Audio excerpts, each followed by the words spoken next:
नमस्ते। सुबह के सत्र में हम लोगों ने कर्म योग के कुछ मुख्य बातों को पकड़ा और श्री अरविंद के योग में प्रवेश का ये सबसे सुंदर और उचित मार्ग है। श्री अरविंद इसको कहते हैं, this the best preparation for entry into Shri Aurobindo's yoga. और उसका कारण एक ये है कि कर्म योग में हमारे सारे सत्ता के जो अन्य अन्य भाग्य हैं, प्रकृति, ये सब का समावेश होता है।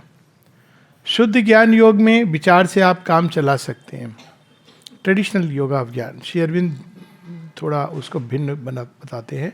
शुद्ध भक्ति योग में आप हृदय के भाव से काम चला सकते हैं, लेकिन कर्म योग में ज्ञान और भक्ति आएगी ही आएगी।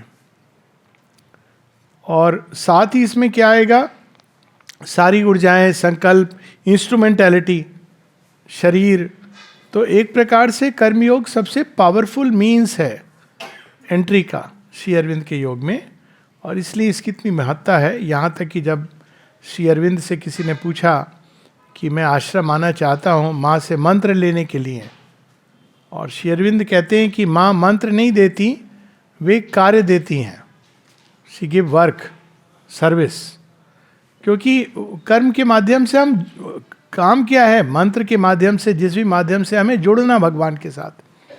और कर्म योग अगर हम, जैसे बताया गया, ये नहीं कि कर्म अपना कौशल दिखाने के लिए, वो अलग बात है कि जब हम भगवान को निवेदित करके कर्म करते हैं तो वो सुंदर होता है। लेकिन कर्म अपना कौशल दिखाने के लिए, अपने किसी महत्वाकांक्षा की पूर्ति करने के लिए, ये सब नहीं होता है। कर्म केवल भगवान के संकल्प को सृष्टि में प्रकट करने के लिए होता है, जिसका मनुष्य माध्यम बन सकता है। और कर्मयोग के पीछे यही एक जो मुख्य सिद्धांत है वो ये है कि ये पूरी सृष्टि भगवान का एक प्रकटन है। इसके अंदर एक संकल्प है जो कार्य कर रहा है, हमारे अंदर भी वही संकल्प कार्य कर रहा है, लेकिन वो ढका हुआ है किस चीज़ से, अज्ञान से। और जहाँ तक कर्म का प्रश्न है तो ये संकल्प किस चीज़ से ढक जाता है, इच्छा शक्ति बन जाता है। और अनेकों अनेकों इच्छाओं में ये जो ऊर्जा होती है संकल्प की, भगवान का संकल्प सिद्ध करने की या प्रकट होने की, वो जीवन में इच्छाओं का रूप ले लेती है। और इच्छा क्या करती है, संकल्प और इच्छा में यही अंतर है। संकल्प एकनिष्ठ होता है, उसमें ये नहीं होता कि अभी हमने संकल्प लिया सुबह कि हम, किसी ने कहा था ना कि मैं, बहुत आसान है तंबाकू छोड़ देना। अच्छा, इतना आसान है, रोज शाम को मैं छोड़ देता हूँ। ये संकल्प नहीं है, ये तो मतलब सुबह में संकल्प लिया, शाम को चला गया। इच्छाएं क्या करती हैं हमको, इधर, फिर नहीं तो उधर, उधर नहीं तो इधर। तो वो क्या होती है, वो एक सघन ऊर्जा नहीं बन पाती है हमारे अंदर, ऊर्जाएं केवल वेस्ट होती रहती हैं। और कर्मयोग की में जो प्रथम चीज है, मोटिव बदलना। संकल्प यही है इसमें, कहते हैं ना आत्म अंजलि लेके संकल्प, आज से मैं भगवान का, भगवान की सेवा, यही मेरे जीवन का लक्ष्य है। मोटिव का चेंज होना, ये कर्मयोग का फर्स्ट स्टेप है। आज से मैं अपने ईगो के लिए नहीं जीऊंगा। आएगा, ईगो आएगी बहुत लंबे समय तक, ऐसे छोड़ी, लेकिन संकल्प मुख्य रूप से कि मोटिव मेरा बदल जाए। आज से मैं अपनी कामनाओं की पूर्ति के लिए नहीं जीऊंगा। आएंगी, बार बार बांधेगी, लेकिन मुझे स्मरण रहना चाहिए कि ये मेरे जीवन का लक्ष्य नहीं है। मेरे जीवन का लक्ष्य है भगवान की सेवा, उनके संकल्प से जुड़ना और उसको जीवन में उतारना। तो फर्स्ट स्टेप होता है कर्मयोग का मोटिव चेंज। और अंतिम स्टेप हो जाता है जो हमारा पूरा जीवन, ना केवल हमारी वाणी, रहन सहन, खान पीन, मेल मिलाप, सब कुछ भगवान के संकल्प से ही चल रहा है। कोई भी किसी पर्सनल इच्छा का, ईगो का समावेश नहीं है। आपके विचारों को किसी ने कॉन्ट्राडिक्ट किया तो क्रोध आ गया, नहीं। केवल वो भगवान का संकल्प हमारे विचारों में प्रकट हो, वाणी में प्रकट हो, जीवन में प्रकट हो, कर्म में प्रकट हो, ये उसका अल्टीमेट कल्मिनेशन है। जब हम पूरी तरह, सुप्रीम विल हमको मूव करती है, डिवाइन विल। अक्सर लोग पूछते हैं कि माँ क्या चाहती हैं, तो ये ऐसे नहीं होता है कि आज अभी तक हम जीवन जी रहे हैं, अचानक माँ क्या चाहती है हम देख ले। कई बार लोग ये भी सोचते हैं माँ चाहती मैं ये जॉब लूँ कि वो जॉब लूँ। माता जी से एक बार किसी ने पूछा, माँ चाय में कितनी शक्कर डालूं आप बताइए। वहाँ एटीट्यूड, पहले हमको अपने एटीट्यूड को ठीक करना है। हो सकता है एक समय माँ ये भी बता दें कि चाय में कितनी शक्कर डालो, लेकिन पहले हमको एटीट्यूड को ठीक करना है। हमें निष्काम, जिससे हमारे अंदर प्राण एकदम उच्छृंखल घोड़े की तरह इधर उधर नहीं भाग रहा है, उसके ऊपर बुद्धि की लगाम है। वो भगवान को अब दे दिया गया है घोड़ा कि आप इस पर चढ़ के सवारी करो, हम पैशंस के अधीन नहीं हैं। तो धीरे धीरे वो शांत होता जाता है अंदर। जब शांत होता है तो उसमें दिव्य संकल्प, भगवान की इच्छा उद्भासित होती है। और जब तक वो नहीं है, और उसका एक लक्षण ये होता है equality, unmoved condition, equality of mind heart, तब भगवान की इच्छा। क्योंकि अगर उन्होंने बता दिया कि मेरी इच्छा तो ये है कि तू बस चुपचाप बैठा रहे। अब माँ ने बोला था दारा जब आए थे आश्रम में कि माँ मुझे कुछ काम दीजिए, माँ ने कहा बी हैप्पी। 2 दिन बाद बोले बहुत कठिन काम है, कुछ और काम दीजिए। मैं भी, भगवान बोले यही काम है तेरा, तू खुश रहेगा तो मेरा काम हल्का होगा और संसार में जॉय विकीर्ण होगा। ये बहुत बड़ी बात है। एक व्यक्ति अगर जीवन में खुश रह सके तो बहुत बड़ा काम होता है। आसपास के लोग भी खुश होते हैं, फिर उनसे और जुड़े हुए सारे सृष्टि में एक तो हो सकता है भगवान की इच्छा ये भी हो सकती है दूसरे एक्सट्रीम पर, अपने बंधु बांधवों के साथ युद्ध कर। तो जब तक हमारे अंदर समत्व स्थापित नहीं होता है तो भगवान का संकल्प, उनकी इच्छा, तो तब तक क्या करना चाहिए, वहाँ गीता की कर्मयोग बताती हैं। सतत स्मरण, अर्पण, आत्मनिवेदन, यज्ञार्थ कर्म। तो धीरे धीरे करते करते शांत होने लगता है अंदर। जो चित्त की वृत्तियां हैं वो इस मार्ग से शांत होती हैं। एक अलग तरह की प्योरिफिकेशन होती है, रिफाइनमेंट आती है, क्योंकि क्रूडनेस की तरफ इच्छाएं ले जाती है हमको। पहले वो कहती है मिल जाए, फिर मिल गई तो और मिल जाए, फिर नहीं मिल रहा है तो क्रूड होने लगता है व्यक्ति। कैसे भी मिल जाए, जहाँ ये भाव आता है कैसे भी मिल जाए, वहाँ आप एक भयानक स्लोप में जा रहे हैं। और जब हम ये कहते हैं कि नहीं भगवान चाहें जो वो मेरे जीवन में सिद्ध हो, तो वही धीरे धीरे रिफाइन होती जाती है, मन शांत होने लगता है। तो ये कर्मयोग का मार्ग है।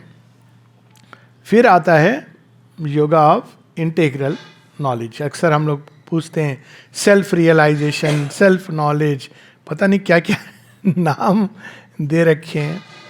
तो ये क्या है सेल्फ? अब ज्ञान योगी क्या करता है, वो उसके दूसरी शक्ति का उपयोग करता है, थिंकिंग माइंड, विचार।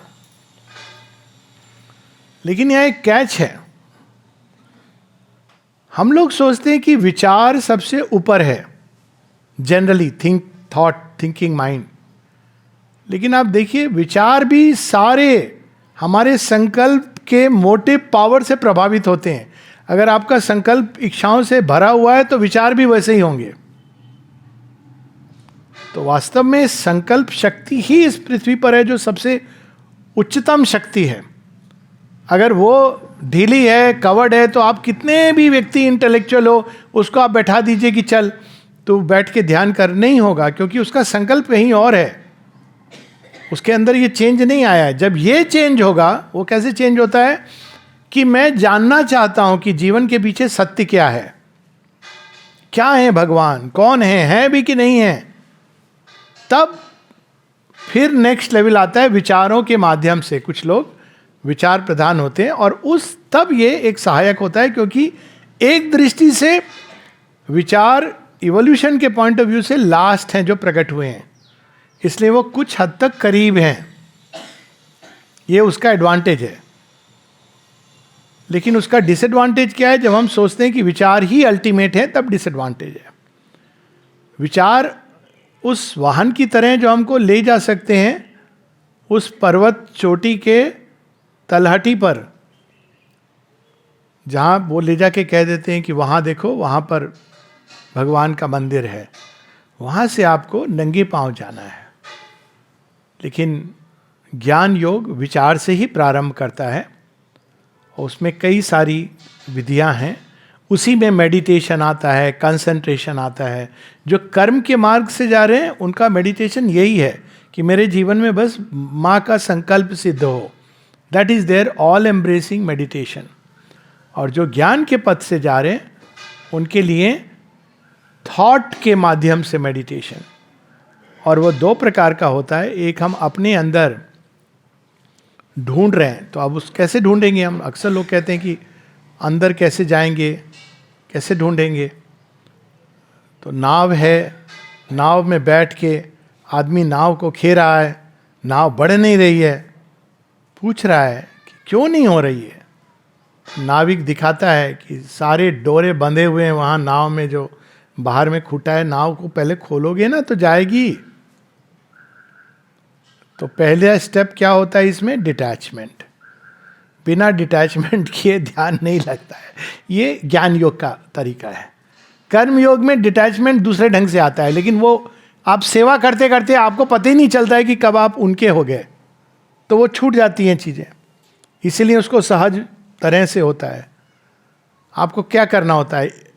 हम किसी ना किसी की सेवा कर रहे होते हैं.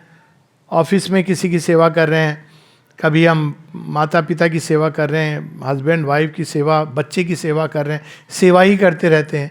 फिर भगवान की सेवा करते करते पता भी नहीं चलता कि हम बाकी सब सेवाओं से निवृत्त हो जाते हैं. एक दिन सब हम लोगों को कह देते हैं तुम रिटायर्ड हो गए, तुम्हारी सेवा नहीं चाहिए. आप बाहर से जैसा भी लगे अंदर बड़े खुश होते हैं, आप फ्रीडम में हो. अब आप भगवान की सेवा के लिए स्वाभाविक रूप से. लेकिन विचारों के माध्यम से जाते हैं तो हमको डिटैचमेंट करना पड़ता है.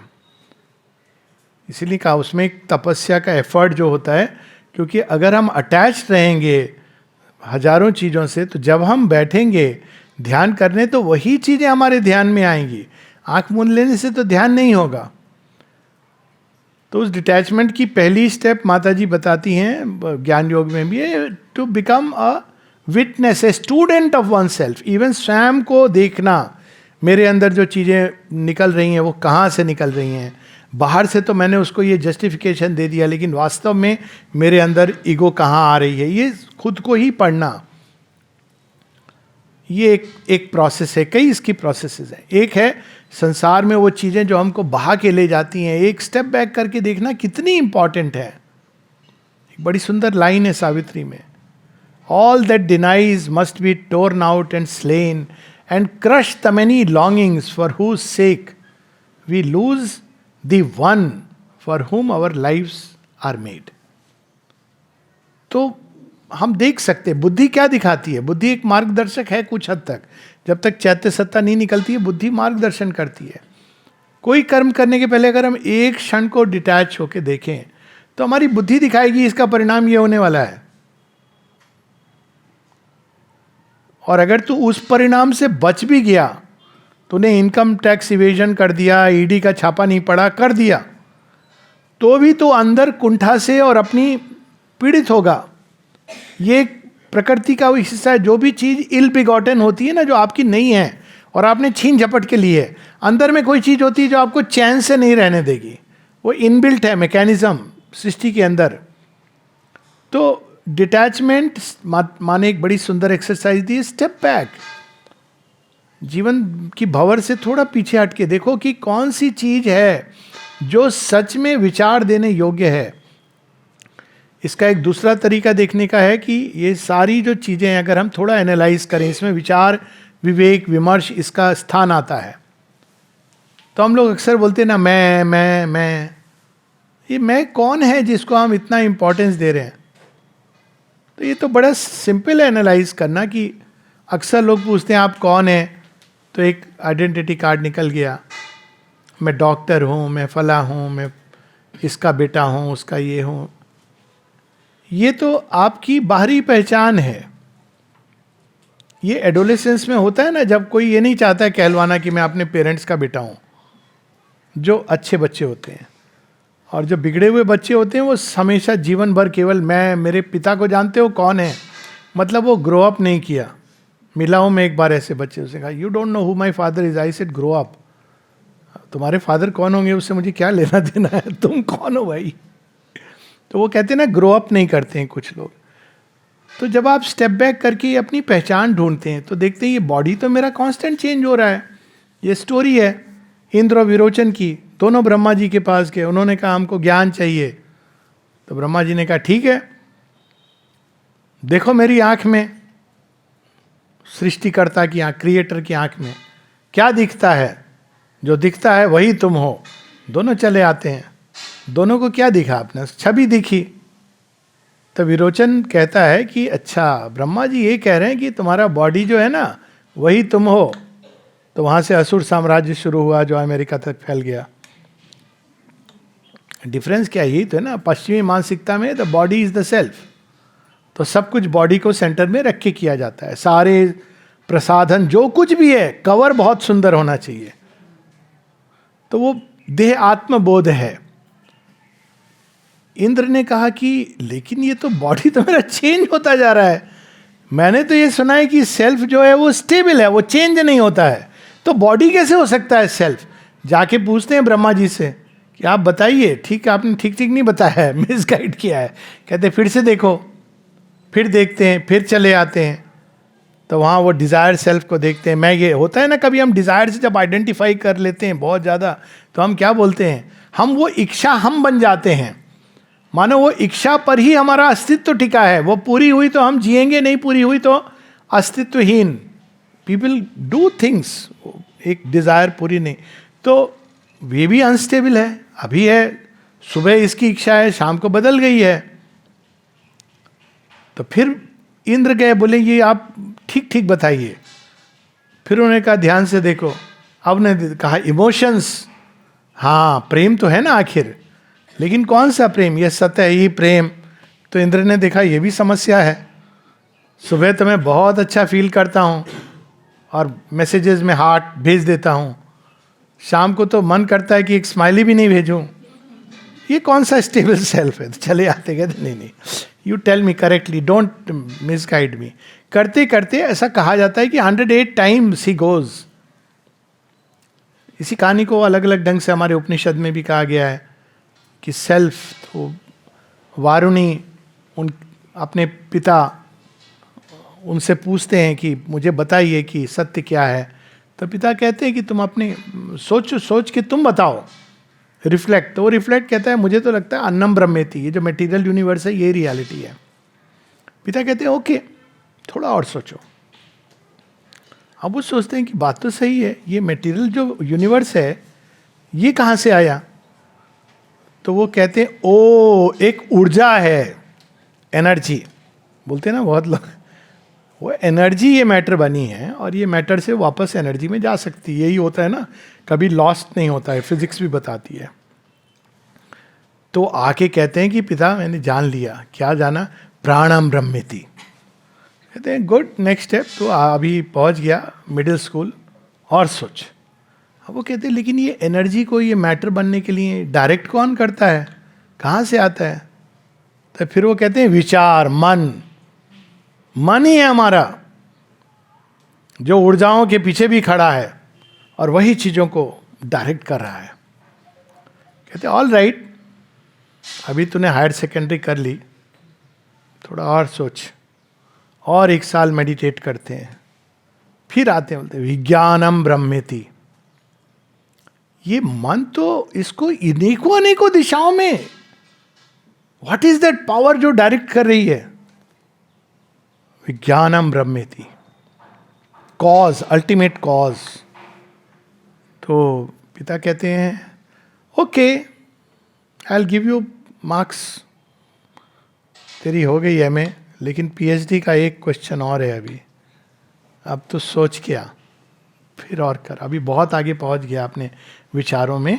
अंत में आके कहता है डैड आई गॉट इट. अब उसके चेहरे पर जॉय है. तो जब जॉय है, कहते हैं अब लगता है कि तूने पा लिया, क्योंकि truth is supreme harmony and delight. जो निरानंद है ना, उसने सत्य को नहीं पाया है, ये जान लीजिए. क्योंकि हमारे उपनिषदों में क्या कहा गया है, रसो वै सहा. ये आके वो कहते हैं इट इज डिलाइट. समुद्र क्यों उफन रहा है, वेव्स अनरोल कर रही हैं. आप समुद्र में से पूछेंगे भाई थोड़ा कारण बताओ, मस्ती में हूँ अपनी. तू एनालाइज कर वेव्स को, मुझे तो डिलाइट आ रही है वेव्स को।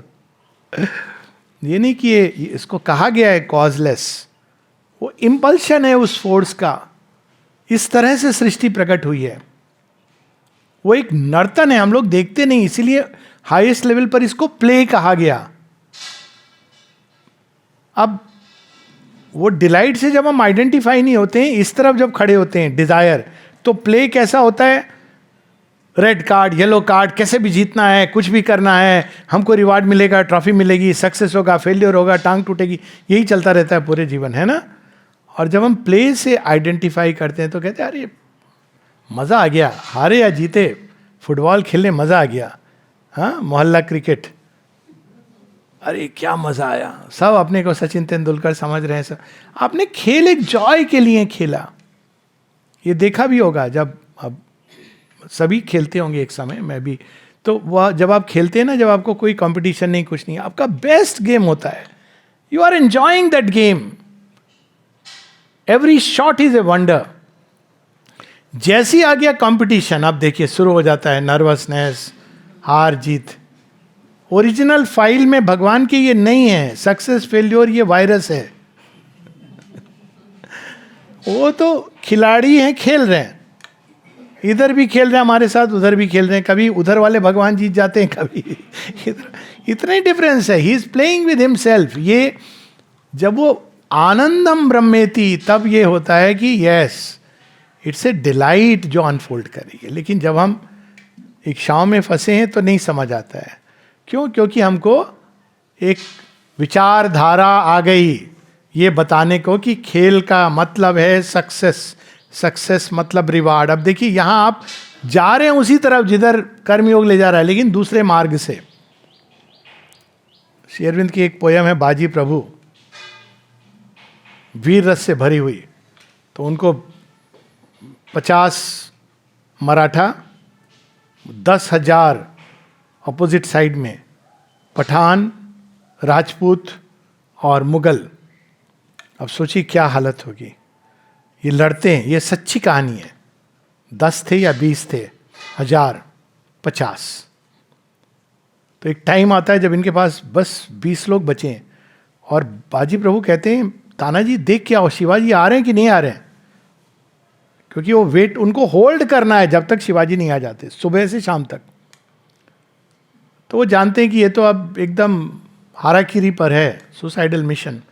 तो कहते हैं मैं जानता हूँ तुम मुझे भेज रहे हो, और जब मैं आऊँगा तुम मिलोगे नहीं, मैं तुम्हारे लिए बहुत ऊंची चिता जलाऊंगा, ऐसी जैसी आज तक किसी ने नहीं देखी।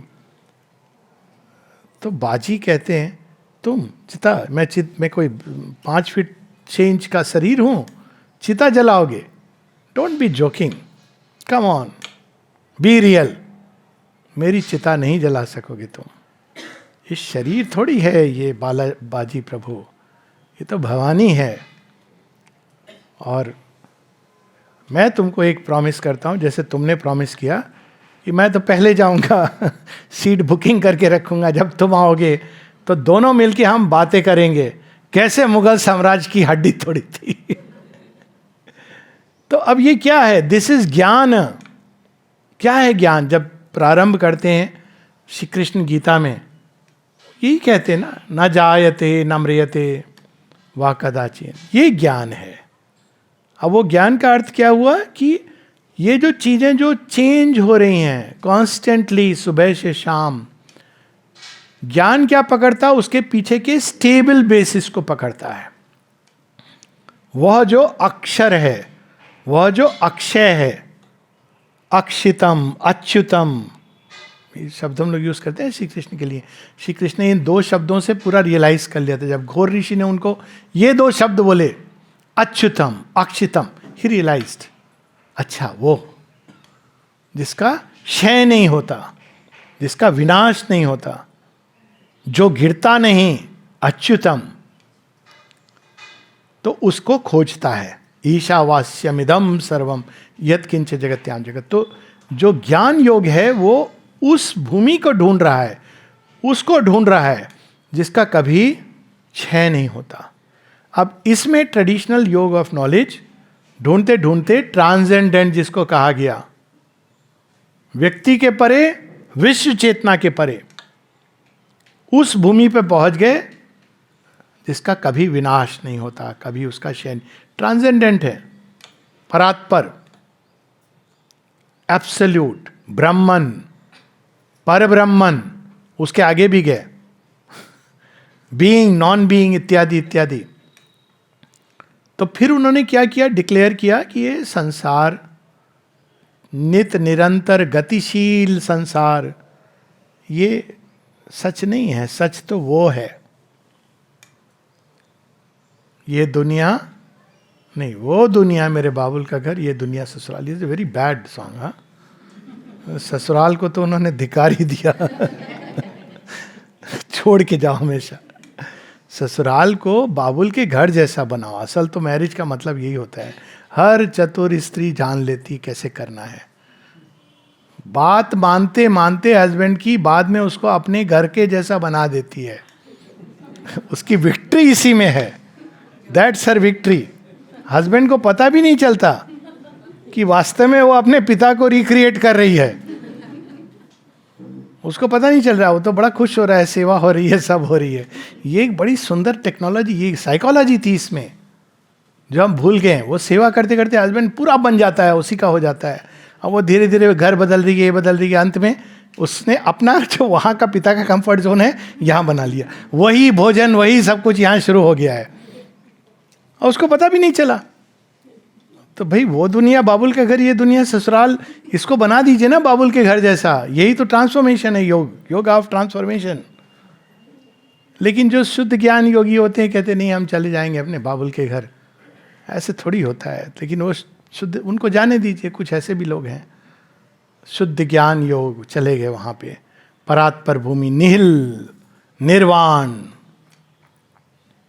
तो श्री अरविंद ये प्रश्न करते हैं, यदि वही ज्ञान की परिसमाप्ति है तो ये सब तो एब्सर्ड हो गया ना। यानी अब देखिए कैसा विरोधाभास है इसमें। भगवान इन सबके परे हैं, लेकिन इसके सृष्टिकर्ता भी हैं। या तो आप कहें कि दो हैं, एक वहाँ है, एक किसी ने सृष्टि कर दी गलती से, वो जो भी थे हैं नहीं है इत्यादि इत्यादि में एक भूल भुलैया बना दी किसी ने, इल्यूजन बना दिया, मिथ बना दी। लेकिन वो तो अपने आप में अहम निर्विकल्पो निराकार रूपम चिदानंद रूपम शिवोहम शिवोहम। अब इसका ये मिथ्या है, मोह है, माया है। तो श्री अरविंद कहते हैं कि जो योगा ऑफ इंटीग्रल नॉलेज, चूंकि वो इस संसार के रूपांतरण का योग है, वह इसमें भी भगवान को देखता है। यानी तीन स्टेटस हैं जिसमें भगवान स्वयं को प्रकट करते हैं। प्रकट is a way of saying, पहला यस ट्रांसेंडेंट, सब से परे, परंतु वही ट्रांसेंडेंट विश्व चेतना में भी विद्यमान है, वही निहिल, वही निर्वाण।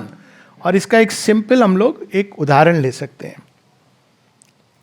आप थोड़ा सा अलग होके जब टेलीविजन देखते हैं, टेलीविजन दो तरह से लोग देखते हैं, एक जुड़ के कब देखते हैं, जब वो अपना कोई अरे भूकंप आ गया यहाँ, तो देखिए कैसे जुड़ के देखते हैं। टर्की में भूकंप आ रहा है तो अच्छा टर्की में भूकंप आ रहा है, तो वो एक। फिर आप देखिए उसमें आप बड़े बड़े विषैले सांप दिखाते हैं और उसका खेल दिखाते हैं, अजगर और एनाकोंडा, उसमें क्या क्या हो रहा है आप देखते हैं उसको। और देखते देखते एक टाइम आता है जब किसी भी चीज़, किसी भी दृश्य को, इसको हम लोग बहुत सिंपल है अनुभव करना, चीज़ों के दृश्य में मत उलझिए और थोड़ा सा दृश्य के पार देखते हुए भी दृष्टि आपकी उसके पार जा रही है, आप एक साइलेंस में प्रवेश करेंगे। ये एक इनएविटेबल प्रोसेस है। It is one of the easiest experiences of life. एक साइलेंस है इस पूरी सृष्टि के पीछे, एक निर्वाण जो खड़ा हुआ है, वो सपोर्ट कर रहा है इस सृष्टि को, सपोर्ट है, बेस है, आधार है, वो एक स्टेबल बेसिस है। तो ब्रह्म केवल वहां नहीं है, इस सृष्टि में समाया हुआ है, घटघट में रमा हुआ है। तो तब क्या होता है नेक्स्ट, वो नॉलेज हम इस विश्व में भी एक्सप्रेस होते हुए देखते हैं। वही साइलेंस है जिसने ये तारों को बांधा हुआ है, वही साइलेंस है, वही निर्वाण है जिसने हमारी श्वासों को गूंथा हुआ है। जो इनहेलेशन और एक्सेलेशन के बीच में जो कुंभक है उसमें वही सोया हुआ है, वही साइलेंस है जो विचारों के बीच में की कड़ी है. जैसे रील होती है ना, तो वो डिसकंटिन्यूअस भी है, कंटिन्यूअस भी है. तो हम लोगों को लगता है हमारे विचार कंटिन्यूअस आ रहे हैं. क्यों? क्योंकि हम उसके पॉजेस को नहीं जानते. पॉजेस में साइलेंस समाया हुआ है, कोने कोने में है, एटम्स के अंदर है, सर्वत्र है. तो विश्व की सृष्टि में भी फिर हम उस ब्रह्म की अनुभूति होती है. यदि हम अपीयरेंसेस पर नहीं जाए. ज्ञान योग का पहला नियम है डिटैचमेंट फ्रॉम अपीयरेंसेस. विज्ञान का भी यही नियम है. सत्य को तब तक हम नहीं पा सकते यदि हम हर अपीयरेंस को सत्य मान लेंगे. तो सत्य की खोज क्या है? कोई भी अपीयरेंस पर नहीं जाना है, उसकी खोज गहराई में उतरते जाना है. और तीसरा जो लेवल है जिसपे 3 टर्म्स, रादर क्या बोलेंगे टर्म्स को, भगवान स्वयं को अपने आप को रिवील करते हैं. एक हो गया ट्रांसेंडेंट, परात्पर. दूसरा हो गया कॉस्मिक. तीसरा हो गया इंडिविजुअल. इंडिविजुअल को एनल नहीं किया जाता है. इंडिविजुअल भी एक माध्यम है, व्यक्ति नहीं. तो भगवान व्यक्ति का भाव ही नहीं बनाते. हम सब एकदम जैसे भेड़ चाल चलते. लेकिन जो व्यक्तित्व का भाव है कि मैं हूं, हालांकि ये बाहर से एक सीमित ईगो के कवरिंग, जैसे संकल्प इच्छाओं से कवर हो जाता है, वैसे ही जो सच्चा स्व है हमारा, वो एक अहम बोध से वो सीमित हो जाता है. अहम बोध कैसे सीमित करता है सच्चे स्व को? मैं तो उसका बेटा हूं, मैं तो उसका पति हूं. ऐसे हो रहा है ना आजकल, होनी चाहिए ऐसे पहचान. I am husband of Mrs so and so, I am mister so and so. Change हो रहा है ना साइकिल. अब ये पहचान आपकी, लेकिन ये क्या कर रहा है? आपको सीमित कर रहा है. जब इस सीमित पहचान से हम बाहर निकलते हैं तो हम तब अनुभव क्या आता है? ये अनुभव आता है. वही अनुभव स्वयं के अंदर भी आता है, और वो अनुभव से आना चाहिए. अहम ब्रह्मास्मि, सोहम अस्मि. वह पुरुष जो वहां है, ईश उपनिषद, वही यहां भी है. सोहम अस्मि. उसके साथ साथ तत्त्वमसि. तो पहला अनुभव है तत् सत, दैट, बियॉन्ड, ज्ञान योग का एक. लेकिन साथ में विश्व के अंदर भी ईशावास्यमिदम सर्वम, और साथ ही स्वयं हम भी सोहम अस्मि. ये सारे अनुभव ज्ञान योग के माध्यम से आते हैं. और इसकी प्रोसेस क्या है? प्रोसेस है मेडिटेशन, कंसंट्रेशन, प्योरिफिकेशन. पहले किस चीज को हमको प्योरीफाई करना है? इसमें ज्ञान योग में, जैसे कर्म योग में हमको अपने डिजायर सेल्फ से हटाना है, वो प्रॉब्लम क्रिएट कर रहा है. और ज्ञान योग में हमको बुद्धि को, प्योरीफाइड अंडरस्टैंडिंग. हम चीज़ों को क्यों नहीं समझ पाते? हम उन सब को अपने इंडिविजुअल ईगो स्टैंडर्ड से देखते हैं. सिंपल सा उदाहरण है, यदि मेरे जीवन में कोई घटना हो जाए जिसको मैं अप्रिय मानता हूं, तो मैं क्या कंक्लूजन निकालता हूं? या तो भगवान नहीं है, या बड़े क्रूर हैं. और वो जब हो जाती है जो मैं चाहता था, तो मैं क्या कहता हूं? माता जी की ग्रेस हो गई. और माँ क्या श्री अरविंद का एक एफोरिज्म है, Providence is not only that which saves me when all the others have capsized, drowned in a boat capsized. Boat में जा रहे थे, बोट डूब गई, आप बच गए, बाकी सब मर गए. अब मीडिया रिपोर्टर ने पूछा आपसे, आपको कैसा लग रहा है? और अगर आपने बोल दिया आपको बहुत अच्छा लग रहा है, तो ये आपकी अति इनसेंसिटिविटी की पहचान है ना, कि आपने कुछ सोचा ही नहीं कि ये जो बेचारे डूब गए, हाँ मुझे बहुत अच्छा लग रहा है. और उस समय अगर आपने बोल दिया माता जी की कृपा है, उनके साथ भी तो कुछ हुआ है, तो हम नॉर्मली प्रोविडेंस इसको कहते हैं. पर श्री अरविंद कहते हैं बट वो तो है Providence, but Providence is also that which when you drown, when the last straw is snatched away from you, when all the rest have saved. सब बच गए, आप डूब गए। और अगर कोई एक सुपर ह्यूमन रिपोर्टर होता, आप जा रहे ऊपर, अब पूछता भाई साहब कैसा लग रहा है, जाते जाते धरती वासियों के लिए कुछ संदेश छोड़ते जाइए, आप बोलते बहुत अच्छा लग रहा है, मैं मुक्त हो गया ये क्या जंजाल में। ये सोक्रेटिस ने क्या कहा था, ज्ञानी था सोक्रेटिस। जब सोक्रेटिस को जहर पी के मरने की सजा दी गई, क्या डिक्लेयर किया था, करप्टर of youth and its morals. जैसे जैसे श्री कृष्ण को बुरी शवा बोलते हैं ना, कि आपने सारे यंग लोगों को बहका दिया है, corrupter of youth and its morals. Shri Aurobindo को भी केस भी कर दिया था किसी ने, ये यंग लोग भाग के आपके पास चले आते हैं श्री अरविंद। तो सोक्रेटिस की लास्ट स्पीच है, बड़ी अद्भुत है। अंत में यही कहता है, पूरा बताने के बाद कहता है कि देखो मित्रों, सभासदों, आप लोग तो यहाँ रहोगे और मैं जा रहा हूँ मृत्यु के पार। लेकिन पंच लाइन उनकी होती है, किसका भाग्य अच्छा है ये तो भाग्य विधाता ही जानते हैं। खत्म हो गई बात। मैं तो जा रहा हूँ, ये कैसे हमने मान लिया। और देखिए कितनी हमारी धारणाएं, कर्म सिद्धांत। आपके जीवन में यदि कष्ट है, कठिनाई है, बुरे कर्म होंगे। एक तो बेचारा सफर कर रहा है, ऊपर से आपने नमक, आप कुछ नहीं कर सकते तो नमक भी, आपने पाप किए होंगे तो आज आपका एक्सीडेंट हो गया। किसी को आपने कुचला होगा ट्रक से पिछले लाइफ में, तो आज ट्रक ने आपको, ये कैसी ये फुलिश डॉक्ट्रिन्स हैं। क्यों? सरफेस। और इसको हम ज्ञान कहते हैं, सरफेस से देख करके चीजों को। पर ज्ञान योगी क्या कहेगा, वो एक छोटे से डेटा पर कंक्लूजन नहीं निकालता है। वो कहेगा मेरे पास समुचित डेटा नहीं है कि भगवान की क्या लीला चल रही है। जब मुझे वो डेटा मिल जाएगा तभी मैं कोई कंक्लूजन दूंगा। तो वो कोई हेस्टी कंक्लूजन इस पर जंप नहीं करेगा। तब उसको बाद में पता चलेगा कि कर्ण कौन था। कर्ण तो पिछले जन्म में एक असुर था,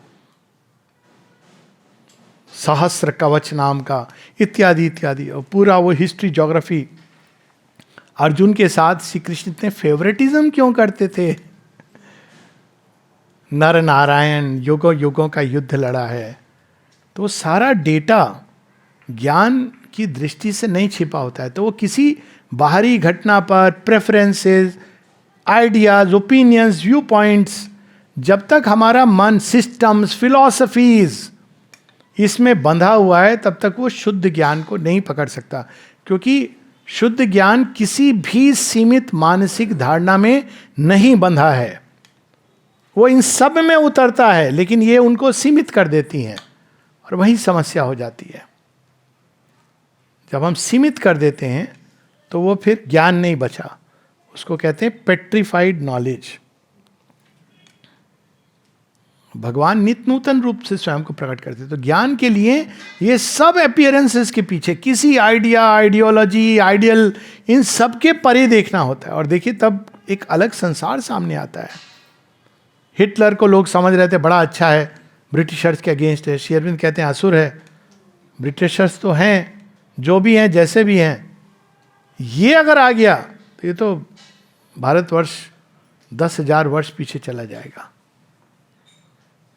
उस समय जब सुभाष चंद्र बोस उनसे हाथ मिलाने जा रहे थे, रविन्द्रनाथ टैगोर जाके मुसोलिनी के यहाँ जाके बड़े खुश होते हैं, कहते हैं बड़े अच्छी आवभगत की उसने, तुम लोग कैसे कहते हो डिक्टेटर है। अब उसने क्या किया था? उसने इनवाइट किया था, क्यों? जिससे कि वो प्रोजेक्ट करे एक इमेज को, देखो इतने बड़े मनीषी, कवि, चिंतक, वो भी मेरे मित्र हैं। ये उसका तो प्लान था। तो सब कुछ उसने सुंदर सुंदर दिखाया और वो गए। उन्होंने बोला रोमारोला को, जब बाद में मिले, कि he is a nice person. कहते प्लीज आप ये मत बोल देना, हम लोग जानते हैं कि वो क्या है उसकी हकीकत। फिर भी निमंत्रण दिया। तब उनके बेटे ने रोका, पापा डोंट डू दिस। भतीजे किसने, डोंट डू दिस। क्योंकि वो आप बाहर से अपीयरेंसेस पे हम जा रहे हैं। तो जो ज्ञान योगी है वो हर चीज की गहराई में, तो वो कंसंट्रेशन किस पर रखता है? उसका इटर्नल पर, शाश्वत। और शाश्वत के दो एस्पेक्ट हैं। एक है पैसिव, विटनेस के रूप में, वो जो सर्वसाक्षी है। लेकिन ये केवल एक एस्पेक्ट है। वो शाश्वत अपने आप को गति, ताल, छंद, लय में कैसे प्रकट कर रहे हैं, वह भी इंपॉर्टेंट है। सितार वादक है, वो कर रहा है, आप उसमें खो गए हैं, अचानक वो गति बदलता है, सितार वादक वही है, नया राग छेड़ देता है। तो भगवान के दोनों एस्पेक्ट हैं सेल्फ के। एक है जो पैसिव है, विटनेस है, सूर्यो यथा सर्वलोकस्य चक्षुना लिप्यते चाक्षुषे बाह्य दोषा, और उसको एक होना बहुत बड़ा, वो हमें फ्री करता है, लिबरेट करता है। तब हम अलग हो जाते हैं इस संसार से और हम ये अनुभव करते हैं कि ये सारी चीज़ें हम नहीं हैं। तब ये सारे जो होते हैं आदमी के, वो दुख सुख खत्म हो जाते हैं, क्योंकि आपको पता है कि ये द्वंद्वात्मक प्रतिक्रियाएं प्रकृति की हैं, आप नहीं हो। लेकिन प्रकृति कहाँ से आई है ये नहीं जान पाते हैं। फिर हम देखते हैं कि वो सेल्फ का दूसरा एस्पेक्ट है, डायनामिक एस्पेक्ट भी है। प्रकृति के अंदर जो ऊर्जा आ रही है वो भी वहीं से आई है। सूर्य केवल सर्वसाक्षी नहीं है, सूर्य की ऊष्मा धरती का पोषण कर रही है, सूर्य की ऊष्मा ऋतुएं बदल रही है, उसके अंदर तेज है, शक्ति है, प्रकाश है, धरती पर वो उड़े। तब हमको पता चलता ओहो अच्छा, we had missed this aspect. तो Shri Aurobindo integral self knowledge की बात करते हैं, तो उसी के अनुरूप कंसंट्रेशन भी होता है। तो किस विचार किस पर कंसंट्रेट करता है, बहुत तरीके हैं। वो भगवान के किसी एस्पेक्ट को लेके कंसंट्रेट कर सकता है। गॉड एज लव, अब हर चीज में वो भगवान के प्रेम को ढूंढ रहा है, और ढूंढते ढूंढते वो प्रेम के कोर में पहुंच जाएगा। उससे भी कठिन एक और कंसंट्रेशन है, लेकिन बहुत व्यापक है, एसेंस ऑफ लव। इसका बड़ा सुंदर उदाहरण एक माता जी देती हैं। माता जी से जब किसी ने पूछा कि अगर हमारे जीवन में मानव प्रेम आए तो हमको क्या करना चाहिए, क्योंकि हमको तो भगवान के प्रेम में सब अबैंडन करना है, तो मनुष्य का प्रेम आए जीवन में तो क्या करना चाहिए। माँ कहती है go through it, it is the best preparation. कैसे? वो कहती है instead of abandoning that love, learn to love without expectations, learn to love just with that, बिना किसी कामना के। जैसे एक फूल खिलता है और अपनी सुगंध बिखेरता है, ये क्वेश्चन नहीं करता तुम कौन हो। तो वो इस प्रकार से व्हेन यू लव, तो माँ कहती जब बिना किसी एक्सपेक्टेशन के, बिना किसी सेल्फिशनेस के तुम प्रेम करते हो, तो तुम एक समय के बाद उस व्यक्ति के पार चले जाते हो, और आप कोर में जो डिवाइन लव है हर चीज के, उससे आप आइडेंटिफाई होते हो। और देखिए हमारे इसमें कहानियां हैं कितनी। आप देखिए तुलसी जो शालिग्राम के साथ विष्णु भगवान की कहानी, जालंधर तो असुर है, पर वो प्रेम उनका कहाँ तक ले गया, यहाँ तक कि सदैव वो नारायण के साथ बन जाती है, नारायण उनसे श्रापवश पत्थर बनते हैं। बड़ी सुंदर कहानी है। तो ये एक दूसरे प्रकार का मेडिटेशन है, जहाँ हम, I may use the word secular meditation. Love तो है ही संसार में, तो कोई डिनाई नहीं कर सकता है। तो not even God as love, but love का जो कोर है इवन व्यापक है। ज्ञान का कोर क्या है, जितना भी संसार में ज्ञान है, किताब में तो बाद में आया, चींटी के अंदर ये ज्ञान कैसे है कि उसको कहाँ पहुंचना है। आप बोलोगे फेरोमोन्स, ये तो प्रोसेस है, ये सब कैसे निकला। पुष्प के अंदर ये ज्ञान कैसे आया कि रोज सुबह गुड मॉर्निंग होनी है, मुझे सूर्य को सबसे पहले अर्घ्य देना है, अपनी सुगंध में वहाँ प्रस्तुत करूँगा, चेहरा दिखाऊंगा, फिर संसार के तरफ। ये कैसे उसको ज्ञान आया, कैसे पत्तियों को ज्ञान आया डाली को कि उसको सूर्य की ओर मुड़ना है, कैसे ज्ञान आया जड़ों को कि धरती से सोखना है। तब हम देखते हैं सर्वत्र ये ज्ञान है, नॉलेज, सर्वत्र चेतना है, सर्वत्र ये कॉन्शियस फोर्स है इस सृष्टि में। तो ज्ञान हमको ले जाता है कहाँ, सारी सृष्टि में ज्ञान देखने लगते हैं, पत्थर के अंदर, पशु के अंदर, पक्षी के अंदर। तो वो केवल self knowledge becomes integral, all comprehending knowledge. तब सुपर माइंड में प्रवेशिका मिलती है। लेकिन वो सेल्फ रियलाइजेशन जहां हम केवल ट्रांसेंडेंट में चले गए, that's not enough.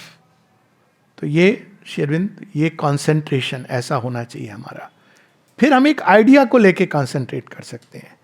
Shri Arvind से जब किसी ने पूछा, 1916 की बात है, आर्य में लेख निकलते थे तो प्रश्न किए जाते थे, पूछा कि which is the best idea to meditate upon. तो श्री अरविंद तो ये जब अलीपुर जेल में गौशाला और कार्यशाला जो होती थी, वर्कर्स जो प्रिजनर्स थे काम करते थे, जब उनको चलने को कहा गया था तो वो किस भाव से चलते थे? तत्र को यस्मिन सर्वाणि भूतानि आत्मेवा भूत विजानता तत्र को मोहा का शोका एकत्वम अनुपश्यता। ये उपनिषद की जो 2 6th और 7th वर्स है, उसको मेडिटेट करते हुए चलते थे। तो इतना कंसंट्रेशन कि वो सब में वासुदेव, सब में वो वन सेल्फ है। एकत्वम अनुपश्यता, ज्ञान हमको उस एकत्व की तरफ ले जाता है। तो धीरे धीरे उनको पत्तियां, पेड़, वृक्ष, डाली, सिंचे, फर्श, बोल, जेलर, वकील, प्रतिपक्ष का वकील, जज, सब में वो प्रकट होने लगे। और तब से वो कहते हैं मेरी सारी समस्याएं दूर हो गई। उन्होंने कहा वही हैं जब वो चित्तरंजन दास को, तभी तो वो कह पाए कि the man who stands before you in the court stands in the court of history. तो ये ज्ञान हमको, बेस्ट आइडिया क्या है मेडिटेट करने के लिए? तो श्री अरविंद कहते हैं the one which is given in the Isha Upanishad. क्या है? God is in all is in God and God is all. ये तीसरा वाला स्टेप बहुत कठिन होता है। God is in all, you may start with our self, simple, मेरे अंदर भगवान है। ये इतनी लिबरेटिंग होती है ना ये मेडिटेशन। कैसे लिबरेटिंग होता है? कितने लोग आजकल बोलते हैं मैं बहुत लोनली हूँ, अकेला हूँ। अब देखिए सब हमारे यहाँ एक वेस्टर्न कंसेप्ट का एक है। एक दृष्टि से देखेंगे तो कौन अकेला नहीं है? भीड़ जिसके पास है वो अकेला नहीं है, बहुत अकेला है, वो ज्यादा अकेला है क्योंकि भीड़ है लेकिन उसके पास खुद को देखने का समय नहीं है और कोई समझने वाला नहीं है, भीड़ है। और एक दृष्टि से सब अकेले हैं, दूसरी दृष्टि से सारा संसार साथ है। एक्सीडेंट हो जाता है, कौन आता है बचाने के लिए? कोई नाती पोता कोई नहीं आता है, वो बाद में फोन करते हैं। उस समय वहां भगवान अपने सहस्र हाथों से न जाने कैसे बचाते हैं। इसको कहते हैं oneness. To see the one everywhere in everything is the secret of oneness, एकत्व। यही बर्बरी की कहानी है ना कि जब पूछा गया कौरव पांडव कौन सबसे शक्तिशाली योद्धा था, भीम कह रहे हैं अरे 100 को तो मैंने मारा था। अर्जुन कह रहे हाँ लेकिन देखो थोड़ा क्रेडिट मेरा भी है, जो असल थे मैंने मारा था। धृष्टुम्न कहते हैं सफाया तो मैंने किया था द्रोणाचार्य का, और शिखंडी भी तलवार उठा के खड़े हो गए हैं मैदान में, वो मर गए थे, सॉरी, सब अपनी अपनी। तो बर्बरीक के पास जाते हैं जिसका सिर टीले पर रखा गया है, उसको विजन दिया गया है तुम देख सको। तो बर्बरीक से पूछा जाता है तुम बताओ, तो हंसता है वो। आप हंस रहे हो, आपसे प्रश्न किया है हमने, थोड़ा कुछ बताइए कौन हम में से सर्वश्रेष्ठ था, हमको पद्म श्री पद्म विभूषण देना है। अब रिवार्ड के तो सब हकदार क्लेम कर रहे हैं ना, क्लेमेंट। तो हंसता है, बोला मैं क्या बताऊं, मैंने तो इधर भी कृष्ण उधर भी कृष्ण को लड़ते देखा। This is called oneness.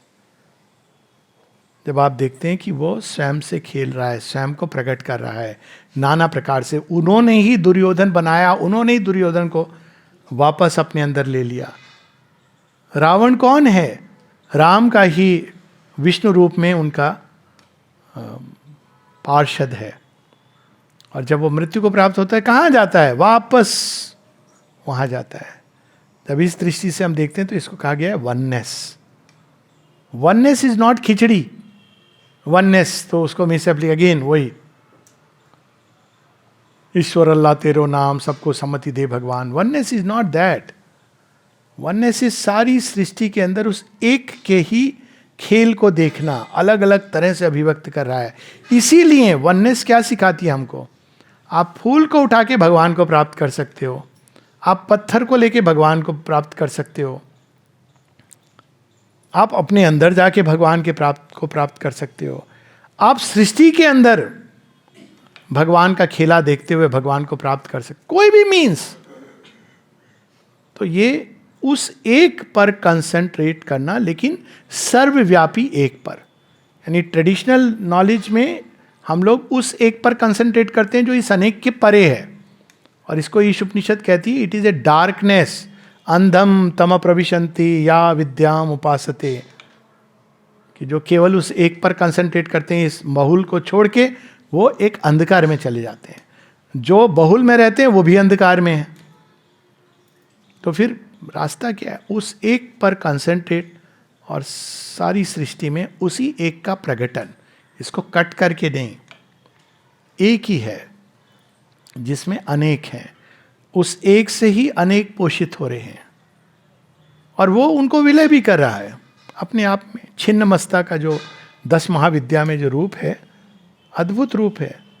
Jagan माता अपने ही सिर को काट के, और एक और वो अपने ही देह को काट रही हैं, और नीचे से सृष्टि का एक खेल प्रारंभ हो रहा है। अपनी ही सृष्टि को नष्ट कर रही हैं। उनका खेल है, उनका घर है। तो उस एकत्व की ओर हमको ज्ञान ले जाता है। तो कंसंट्रेशन, और ये ऐसा होना चाहिए अनडेविएटिंग। कुछ भी आए दृश्य, फोकस हमारा एको हम बहुश्याम। उससे कितना लिबरेशन मिलता है। हम कहीं भी किसी परिस्थिति में हो, अकेले फंस गए नहीं, शुड बी स्पॉन्टेनियस नॉलेज की वो है ना हमारे साथ। डजेंट मैटर आप उसको किस नाम से आप बोल रहे हो, नहीं बोल रहे हो, इज देयर। ऐसा देखा गया है कि जब उस कठिनाई में व्यक्ति होता है, अपने आप वो स्मरण करता, अपने आप वो ऐसा उसके अंदर भाव आता है, because that is the real truth. तो ये कंसंट्रेशन है, और कंसंट्रेशन के साथ जो चीज जुड़ी होती है वो है रिनाउंसिएशन। तो ज्ञान योगी किस चीज को रिनाउंस करता है? अगेन, कोई बाहरी चीज को रिनाउंस नहीं करना है। श्री कृष्ण जो बताते हैं वही ज्ञान योगी पर भी लागू होती है। त्याग, नॉट संन्यास। संन्यास मीन्स अटैचमेंट। ये मेरा घर है, आज से मैं एक रंग का कपड़ा पहनूंगा। अरे क्यों अटैच्ड हो आप? एक रंग के, 2 रंग के, 10 रंग के jeans, shirt, pant, wear what is comfortable to you. आप ये क्यों ये कर रहे हो सकती है कि ये ड्रेस आपको कन्वीनियंट हो, that's okay. South Indian lungi is so nice, fine, dhoti is wonderful, पर attached to a particular way of life, to a particular mode, वो सारे attachment to a particular idea, to a particular thought process, to a particular opinion, to a particular view point. तो ज्ञान योगी renounce क्या करता है? और श्री अरविंद इसका बड़ा सुंदर उदाहरण देते हैं, कैसे आइडियाज, आइडियोलॉजीज हमको दूर ले जा सकती हैं। वो कहते हैं कि श्री राम त्याग के प्रतीक हैं वो। तो जब माता सीता का हरण हो जाता है, तो कहते हैं कि टिपिकल ज्ञान योगी कहता, उनको तो रियलाइज कर लेना चाहिए था, ये तो माया है, मोह है। चली गई जानकी, कोई बात नहीं, 2 दिन रोएगा, फिर अंत में तो सत्य तो यही है कि ये सब चीज़ें ट्रांजिएंट हैं। और वैसे ही जंगल में थे, आश्रम भी बहुत थे, कहीं जाके उनको कहना चाहिए था, हो गई, सारा मोह भंग हो गया, अब मैं इस आश्रम में स्वामी रामानंद बन के रहूँगा। पर राम जो त्याग के प्रतीक हैं वो ये नहीं करते हैं। ना सावित्री ये करती है, ना कृष्ण इसकी सलाह देते हैं। ये था भारत का सनातन योग। नष्टो मोह, मोह नष्ट हो गया तो युद्ध कर, मेरा आदेश है। इसलिए मोह नष्ट हो गया तो तू सारी सृष्टि में भगवान का प्रकटन देख। तब श्री राम अपने ही अंतर में देखते हैं, इस समय यह करने योग्य कार्य है।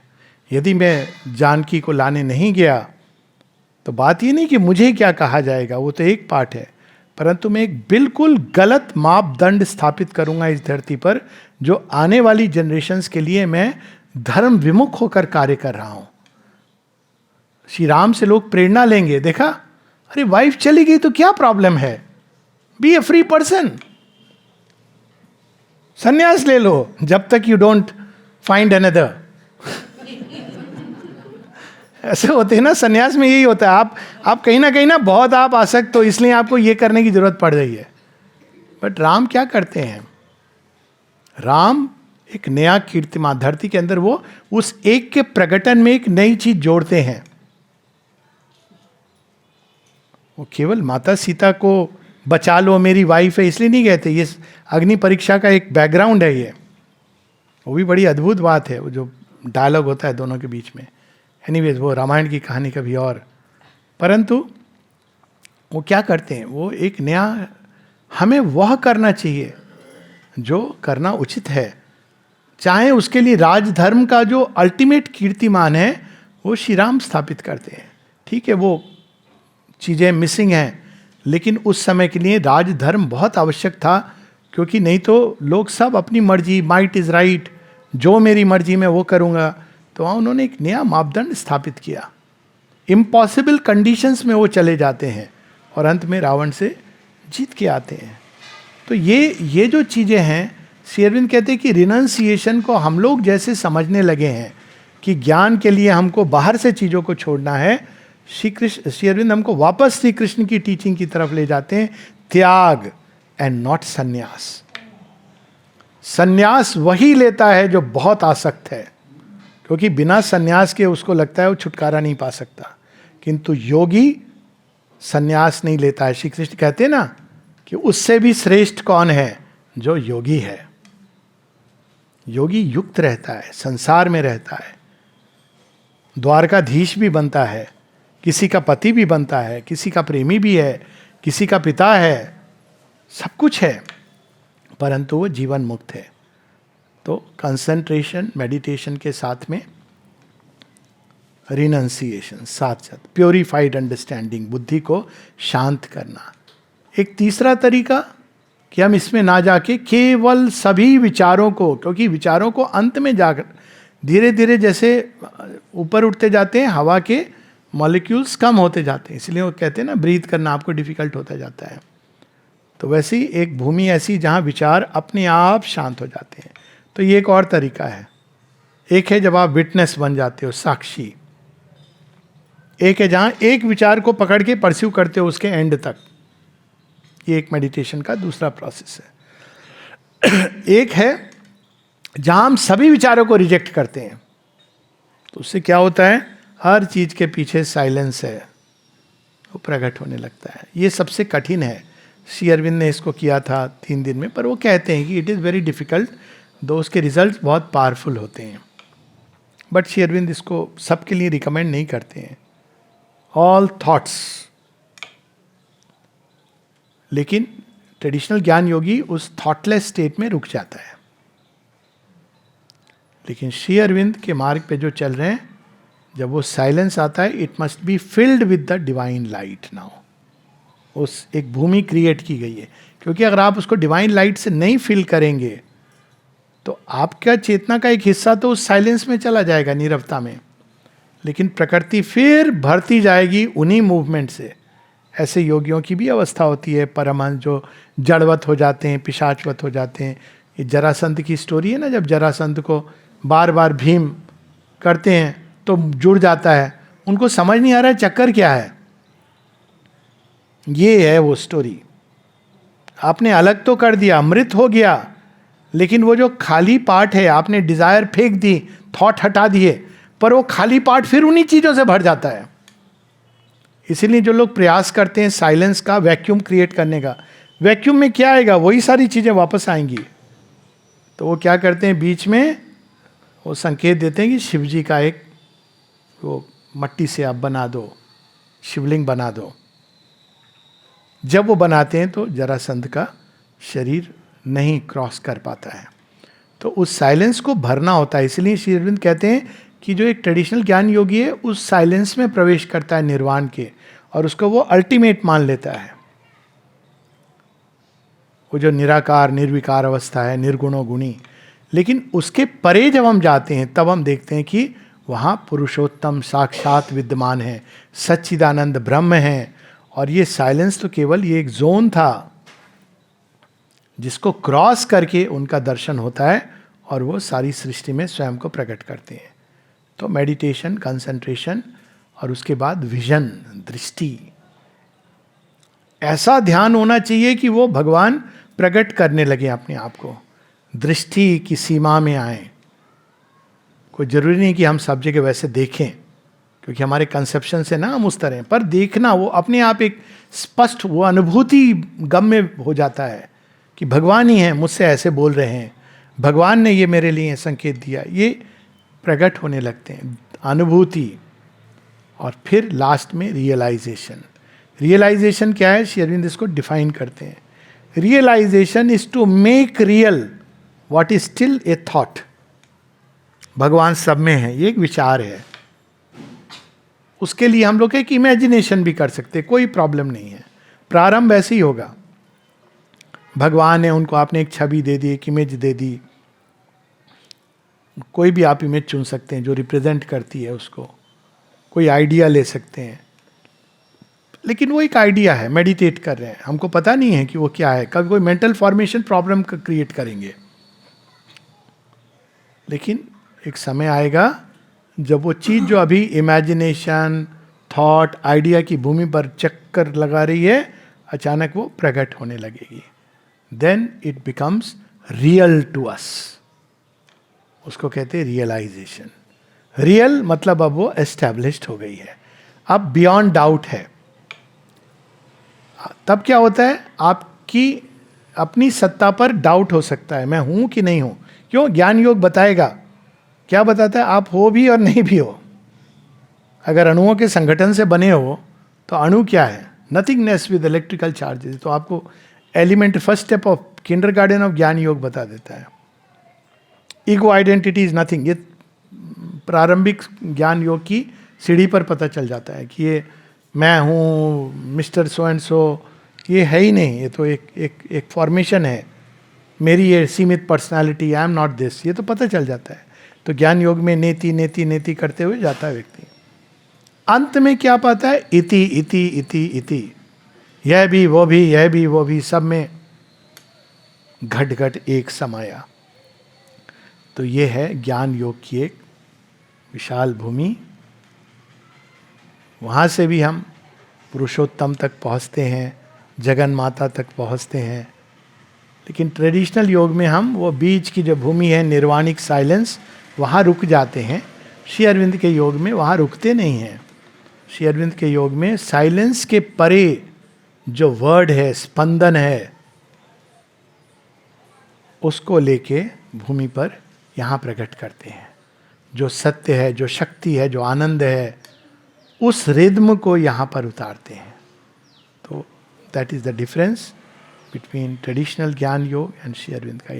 In any case, concentration, meditation, contemplation, self reflection, बुद्धि योग, इससे मुड़ के अंदर अपीयरेंसेस पे नहीं उलझ के अंदर और ऊपर सत्य को देखना, जानना, जानने की चाह होना, उसके लिए इमेजिनेशन का सहारा लेना, विचारों का सहारा लेना, आइडिया का सहारा लेना। लेकिन किसी भी सीमित फिलॉसफी, आइडियल, किसी पर रुकना नहीं है। उन सब के पीछे जो सत्य है उसको ढूंढते जाना टिल वन डे वह जो दूर लगता है निकट आता है, और निकट आके फिर वो प्रकट होता है, पहले हमारे अंदर, फिर सारी सृष्टि के अंदर, या हो सकता है पहले सृष्टि के अंदर फिर हमारे अंदर, either which way. Because in the end, the individual, the cosmos and the transcendent, all three are three terms of one reality. वही एक है जो परात्पर है, वही एक है जो विश्वव्यापी है, वही एक है जो अंतर्यामी परमेश्वर है। हम लोग रुकेंगे, ब्रेक लेंगे, फिर हम लोग एक पैसेज और क्वेश्चंस। तो क्वेश्चंस अच्छे रहते हैं क्योंकि वो एक वाइडर स्कोप खोल देते हैं चीज़ का। So please write the questions and keep as many as possible.